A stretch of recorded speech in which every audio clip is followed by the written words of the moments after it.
기도하심으로 엎드림 새벽기도로 나아가시겠습니다. 생명의 주관자 되시는 하나님 아버지, 지난 밤도 하나님의 은혜 가운데 편안한 안식을 누리게 하시고 또 한날을 살아갈 수 있도록 생명 허락하여 주심을 감사드립니다. 우리의 삶 속에서 늘 주님을 예배하며 의지함이 습관이 되게 하시고 오늘 삶을 주님께 맡김으로 주님의 인도를 따라 바른 길 가게 하여 주옵소서. 예수님의 이름으로 기도합니다. 아멘. 찬송가 315장 찬양하시겠습니다.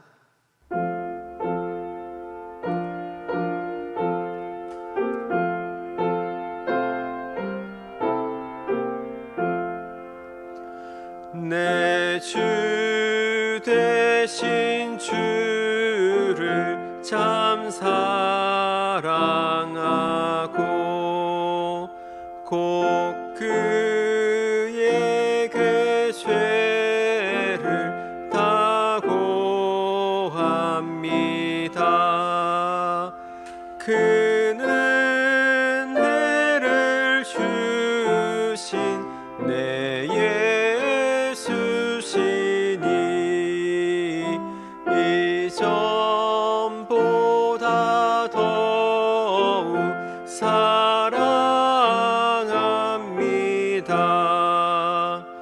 주 날 사랑하사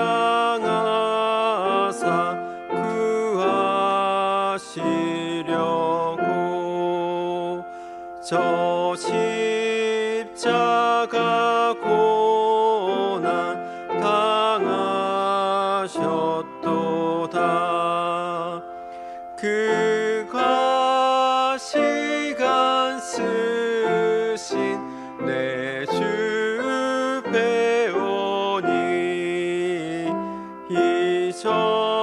이전보다 더욱 사랑합니다. 내 평생에 힘쓸 그 큰 의무는 주 예수의 덕을 늘 기림이라. 숨질 때에까지 내 할 말씀은 이전보다 더욱 사랑합니다. 그 영광의 나라 나 들어가서 그 풍성한 은혜 늘 감사하리.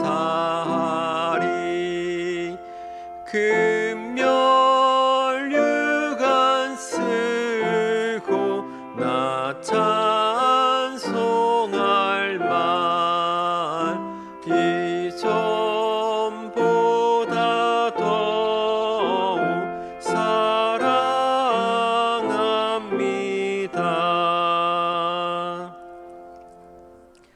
오늘 우리에게 주신 하나님의 말씀은 마가복음 14장 66절로 72절 말씀입니다. 신약 82면, 생명의 삶은 96면입니다. 이제 하나님의 말씀을 봉독합니다. 베드로는 아랫뜰에 있더니 대제사장의 여종 하나가 와서 베드로가 불 쬐고 있는 것을 보고 주목하여 이르되 너도 나사렛 예수와 함께 있었도다 하거늘 베드로가 부인하며 이르되 나는 네가 말하는 것이 무엇인지 알지도 못하고 깨닫지도 못하겠노라 하며 앞들로 나갈새 여종이 그를 보고 곁에 서 있는 자들에게 다시 이르되 이 사람은 그 도당이라 하되 또 부인하더라. 조금 후에 곁에 서 있는 사람들이 다시 베드로에게 말하되 너도 갈릴리 사람이니 참으로 그 도당이니라. 그러나 베드로가 저주하며 맹세하되 나는 너희가 말하는 이 사람을 알지 못하노라 하니 닭이 곧 두 번째 울더라. 이에 베드로가 예수께서 자기에게 하신 말씀 곧 닭이 두 번 울기 전에 네가 세 번 나를 부인하리라 하심이 기억되어 그 일을 생각하고 울었더라. 이 말씀은 살아계신 하나님의 말씀입니다. 아멘.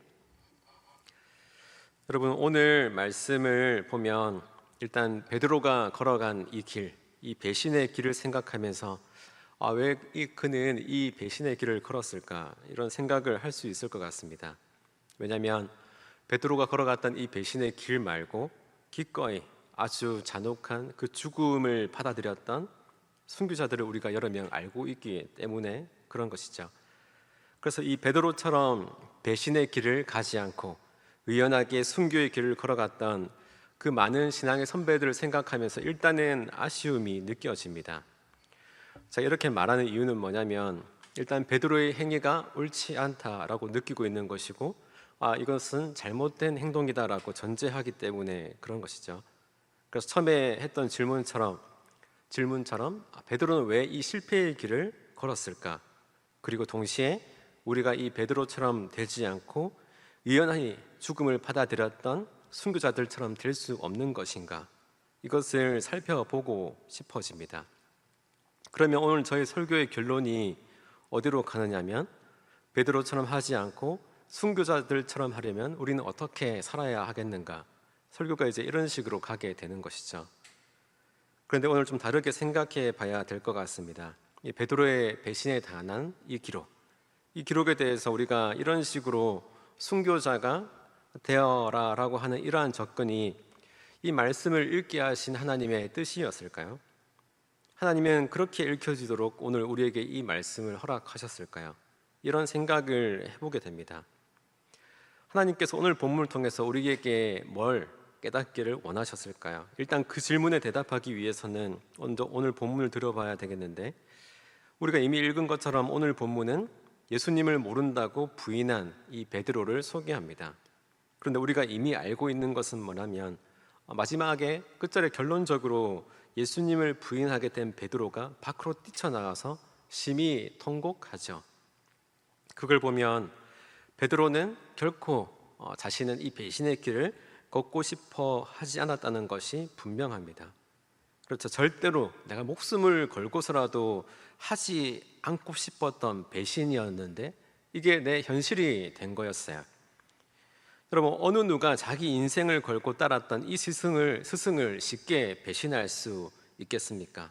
누가 이 스승을 배신하고 싶었겠어요? 그럼에도 베드로는 죽도록 원치 않는 길, 그 길을 자기도 모른 채 거침없이 걸어가게 된 것이죠. 근데 이미 예수님께서 예고하셨습니다. 예수님은 베드로가 그렇게 하고 말 거라고 분명히 미리 예고하셨습니다. 물론 예수님께서 예고하셨기 때문에 그렇게 되어야 되는 것은 아니에요. 하지만 예수님이 나에 대해서 말씀하신 것을 우리는 절대로 가볍게 들어서는 안 되는 것이죠. 예를 들어 우리가 어떤 상황에 들어가면 장담을 많이 합니다. 그거 아니고 그거 아니라고, 이거라고. 우리는 종종 이렇게 이야기를 해요. 반드시 그렇게 될 거라고 장담을 할 때가 싶어지는 것이 우리들입니다. 지금 베드로는 자기의 목숨을 걸고 나는 절대로 스승님을 배신하지 않겠습니다 라고 이제 이야기했었고, 절대 자신은 배신하지 않을 거라고 장담할 수 있을 만큼 자신이 있었습니다. 그럼 우리도 똑같죠. 우리도 여기서 조금도 벗어나지 않는다라고 생각됩니다. 우리들도 문제가 내 앞에 닥치기 전까지는 장담할 수 있고 확신할 수 있어요. 우리가 먼저 이 베드로의 마음을 절대로 헤아릴 수 없다라는 것부터 시작을 해야 되는 것이죠. 왜냐하면 이러한 사건이 정말로 참으로 나에게 경험되어지고 온몸으로 느껴지는 이 불안함과 두려움을 겪기 전에는 우리 또한 어떻게 대응할지 모르거든요. 근데 그럼에도 불구하고 우리가 이 베드로를 보면서 넌 잘못했어 라고 큰 소리 칠 수 있는 이유는 우리가 이 문제를 정확하게 모르기 때문이고, 내가 처음부터 이 문제 한가운데 들어간 적도 없기 때문이고, 내가 처음부터 어떤 사람인지 몰랐기 때문이다라고 생각됩니다. 그러니까 애초에 나는 문제도 모르고 상황도 모르고 그 사람도 모르고 무엇보다도 나 스스로가 어떤 사람인지 모르는 거죠. 그러니까 나는 철저하게 감춰져 있는 상태로 이 본문을 보고 있는 겁니다. 다시 말하면 우리는 우리 자신에 대해서 너무나도 모르고 있습니다.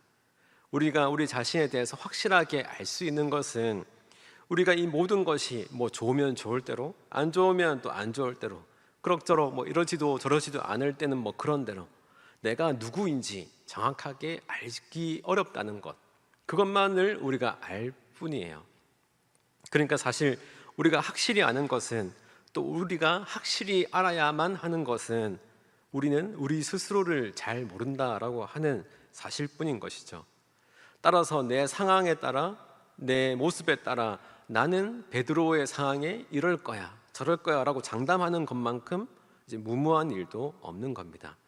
그러니까 우리는 지금 베드로의 배신을 보는 것이 아니라 베드로인 나를 보고 있는 것이죠. 이 본문에서요. 잡히신 예수님의 뒤를 따라 멀찍이 쫓아가는 동안에 이 베드로는 잘 몰랐을 거예요.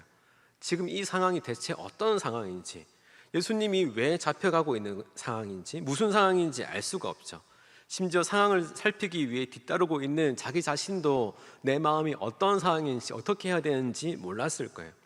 나는 지금 뭐 하고 있지? 왜 이렇게 쫓아가고 있지? 왜 이렇게 숨어 있지? 정확하게 말하면 잡혀가시는 예수님의 뒤를 멀찍이 뒤따르고 있는 이 베드로는 그 입으로 예수님을 부인하기 이전에 이미 그의 몸으로, 자신의 온 몸으로 예수님을 부인하고 있었습니다. 그러니까 나중에 예수님을 비로소 3번 부인했다 이것이 아니라, 이 이전에 베드로는 그의 몸짓으로, 행동으로, 그리고 예수를 향한 이런 시선과 판단들로 이미 온 몸이 예수님을 부인하고 있었던 거예요. 여러분, 베드로에게 예수님은 더 이상 자랑스러운 분이 아니었습니다. 그가 믿고 의지할 분도 아니었습니다. 그리고 내가 목숨을 바쳐 옆에 붙어 있어도 아깝지 않을 그런 분도 아니었습니다. 그리고 예수님에 대해서 어쩌면 이런 식으로 고백하고 있었을지도 모르겠어요. 예수님은 어떻게 그렇게 갑자기 다른 분이 되셨을까요? 내가 생각했던 예수님은 이런 분이 아니었습니다. 예수님이 예전 같은 분이었다면 제가 목숨 걸고 당신을 지켜드릴 수도 있었겠지만, 지금은 내가 알던 예수님이 아닌 것 같아요. 저를 지금 너무나도 의심스럽게, 너무나도 혼란스럽게 만들 분일 뿐입니다. 이런 식으로 속으로 이야기하고 있었을 것 같다라는 생각이 듭니다. 동시에 베드로는 자신의 온 몸짓으로 예수님을 배신할 수밖에 없었던 자라고 하는 사실을 자기 온 몸으로 고백하고 있는 중이죠. 따라서 그 몸, 이 베드로의 몸은 자연스럽게 어디로 가냐면 예수님 곁이 아니라 예수님을 적대시하고 예수님을 심판하려고 하는 자들 사이로 들어가게 돼요. 예수님으로부터 멀리 떠나서 불을 쬐는 구경꾼들 틈에 섞여 숨어 있게 되는 것이죠. 그러니까 어떻게 되는 겁니까?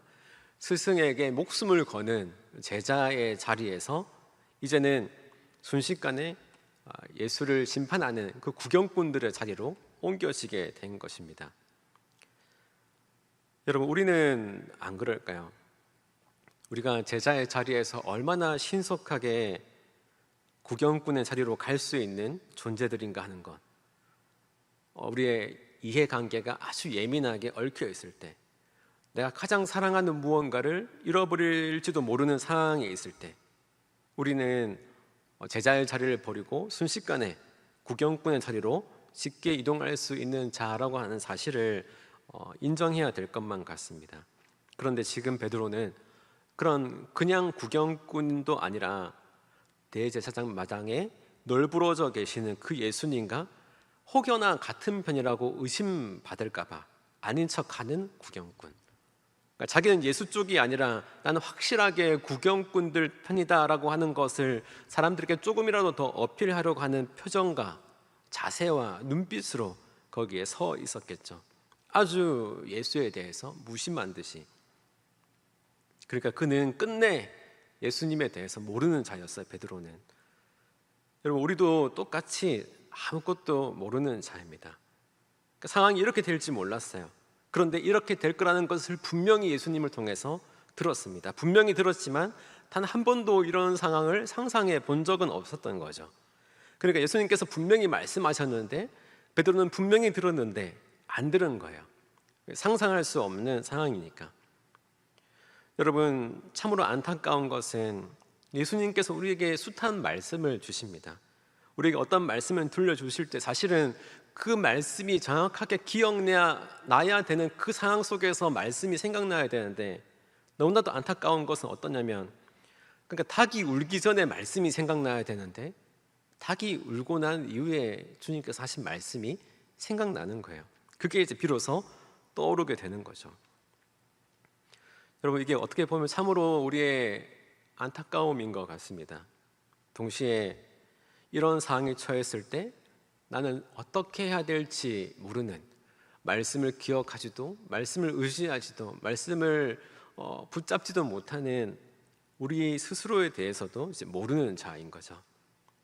근데 사실 베드로는 많고 많은 모르는 것들 중에서 가장 중요한 모르는 것이 있었는데, 그게 뭐냐면 바로 예수 그리스도가 누구이신지를 몰랐습니다. 여러분, 베드로는 주님이 누구신지 아직 충분히 알지 못했어요. 그러니까 베드로는 지금 주님께서 자기가 아는 척하고 싶지 않은 존재, 피하고 싶어 하지 않아야 되는 존재가 아니라는 이 사실을 모르고 있었어요.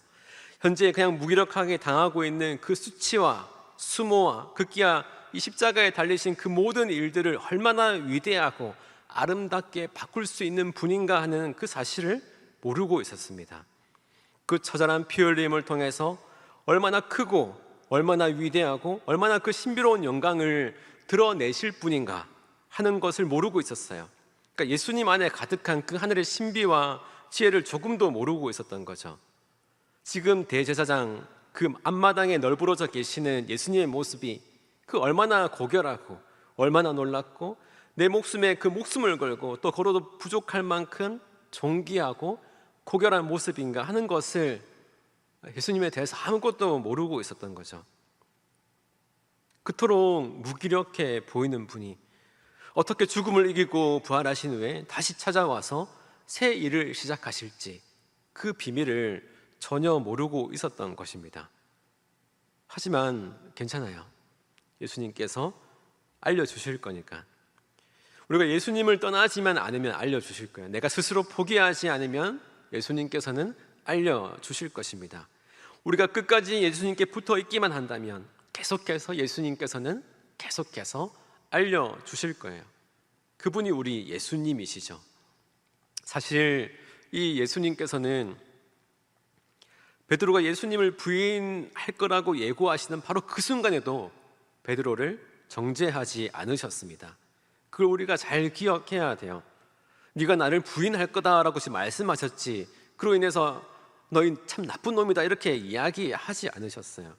베드로가 누군지, 또 그가 얼마나 연약하고 부족한 존재인지를 꿰뚫어 보시기는 하셨지만 그것이 그를 정죄하는, 판단하거나 또 욕하거나 누추하다거나 비난할 만한 근거가 되지 않으셨습니다. 여러분, 예수님은 예언적인 능력을 보여주기 위해서 이런 말씀을 베드로에 대해서 이야기하셨던 것이 아니었어요. 부디 네가 이 말씀을 잊지 말라고, 부디 네가 넘어지지 말라고, 이것이 끝이라고 생각하지 말라고, 나는 약속하는 대로 반드시 다시 너희들보다 갈릴리로 먼저 찾아갈 거라고, 내가 약속한 것을 반드시 이룰 테니까 너희가 그것을 잊지 마라라고 말씀하셨던 거예요. 여러분, 우리의 가장 위대한 그 기쁨, 가장 충분한 만족, 그리고 우리의 가장 영원한 소망은 이 예수님을 더 알아가고 또 더 사랑하고 더 사랑하는 것뿐입니다. 그때 우리는 우리 자신을 더 알게 되고 예기치 못했던 상황 가운데서도 더 온전하게 대답하고 더 책임 있게 행동하고 그렇게 주님을 알아가기 시작할 거예요. 그리고 예수님이 우리에게 또 여러분에게 더 많이 알려주시는 그만큼, 온전하게 알려주시는 그만큼 우리가 예수님을 사랑하는 일은, 우리가 예수님을 알아가는 일은 점점 더 수월해지고 점점 더 그 길은 아름다워져 갈 것입니다. 결국 우리는 부활하신 주님을 만나게 될 거예요. 그리고 그 주님을 만나고 알게 되면 죽음 같은 어려움, 죽음 같은 두려움도 내가 알고 있는 그 주님과 함께 주님이 가르쳐 주신 방법으로 넘어설 것입니다. 이 예수님을 날로 더 깊이, 더 풍성하게 알아가는 안산제일교회 성도분들이 되시기를 예수님의 이름으로 축원합니다. 기도하겠습니다. 사랑하시는 아버지 하나님, 배반자 베드로를 바라보며 우리의 모습이 떠오르게 하시고, 우리가 주님을 알지 못했기에 주님과 다른 길로 갔던 것들을 돌아보게 하시며, 이제는 주님을 더 알길 원하며 주님과 함께 걸어가는 것을 작정하길 원하는 우리 모두의 삶 가운데 동행하여 주옵소서. 오늘 주신 말씀을 항상 기억하며 이제는 주님을 더 알고 더 사랑하는 것이 우리의 삶의 가장 큰 본분임을 잊지 않게 하시고, 날마다 주님을 알아가고 주님을 사랑하며 기쁨이 차오르고 넘칠 수 있도록 은혜 내려 주옵소서. 고은올로 목사님의 기도와 말씀 사역에 힘을 다해 주시고 그 육신을 더 강건하게 붙들어 주시어서 맡은 사명을 끝까지 잘 감당할 수 있도록 은혜 내려 주옵소서. 회화한 담임 목사님, 우리 교회를 이끌어가는데 조금도 부족함이 없도록 그 말씀의 권세와 성령의 충만함을 허락하여 주시옵시고, 그 발길이 닿는 곳마다 그리스도의 보혈의 향기, 사랑의 절정인 십자가의 향기가 진동하게 하여 주옵소서. 다음 주에 있을 부흥회를 위하여 기도합니다.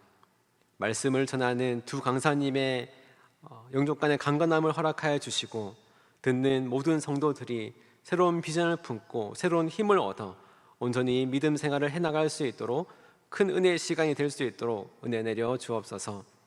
주님께 아끼지 않고 드린 여러 가지 봉헌을 기쁘게 받아 주옵소서. 드리는 손길마다 복 내리시고 드릴 수 있는 그 마음이 충만해져서 우리의 작은 마음도 받아주심을 감사드리고, 이 모든 것들이 주님의 은혜 속에서 아름답게 쓰여질 수 있도록 함께하여 주옵소서. 이 모든 말씀 예수님의 이름으로 기도합니다. 아멘. 하늘에 계신 우리 아버지, 아버지의 이름을 거룩하게 하시며 아버지의 나라가 오게 하시며 아버지의 뜻이 하늘에서와 같이 땅에서도 이루어지게 하소서. 오늘 우리에게 일용할 양식을 주시고 우리가 우리에게 잘못한 사람을 용서하여 준 것 같이 우리 죄를 용서하여 주시고 우리를 시험에 빠지지 않게 하시고 악에서 구하소서. 나라와 권능과 영광이 영원히 아버지의 것입니다. 아멘. 이 시간 기도하실 때 나라와 민족, 교회를 위해 그리고 오늘 말씀을 놓고 계속해서 기도의 자리로 나아가겠습니다.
주